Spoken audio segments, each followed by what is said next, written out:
At the end of series 1, you went off with Paul. Are you mad? What, am I mad for going with him? Oh, no, I think it's very difficult because all of the audience can see it from their side. They're all seeing, all knowing. But obviously for Sally-Anne, she is pregnant and she's incredibly vulnerable. She loves her husband very much, and you know, I think he loves her too.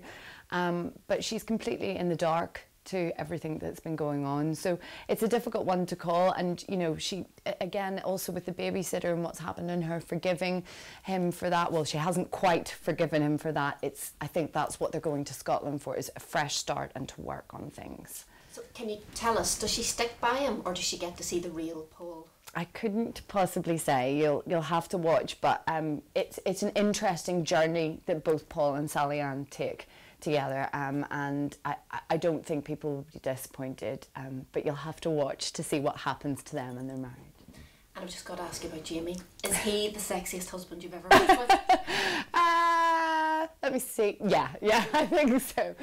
He's an absolute dote. It's really strange. We were just talking there before about the incredible sort of excitement surrounding Jamie at the moment, and the whole Fall team are just so proud of him. We couldn't be prouder. And I always get really annoyed because everyone goes, oh, he's so sexy, but he's also a really nice guy, and he's a really good actor too, and you know, he's a fab guy. So we're all delighted for him, and we're delighted to have him back. So you like baking? I saw your mum's birthday cake on Twitter. Do you do much of that?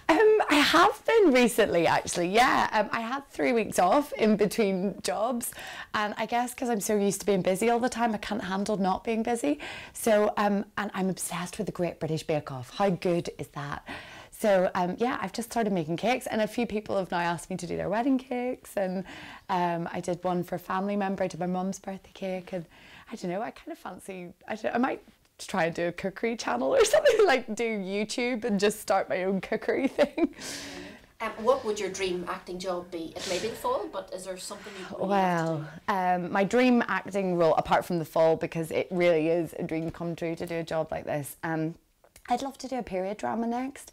You know, my mum always said I have a real period face, which I don't know if that's like a good thing or a bad thing, but I think I do look a bit Victorian, so I'd love to do, and I'd love to get in a corset and do something period. I love Dickens. I was going to go back and do a master's in English literature and do Victorian literature, so I've got a real passion for Dickens.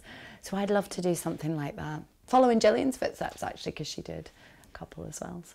Last question, beards or no beards? Bearing in mind the two men in the room. Oh, and also Colin Morgan's actually stood over there, and he's sporting a very sexy beard. I'm going to have to say beards, and it's not just because all three of you have beards. I do actually genuinely prefer them, and I think Jamie looks really good with a beard. Like when I saw him, the promo pictures of him for 50 Shades, I was like, oh, that's not my husband. Where has it gone? He doesn't look Irish anymore, or rural. I think that's why I like beards. It's because I'm an Irish farm girl, and Colin's from Armagh. It's the country in me, you know. I like a beard. So yeah, beards are good.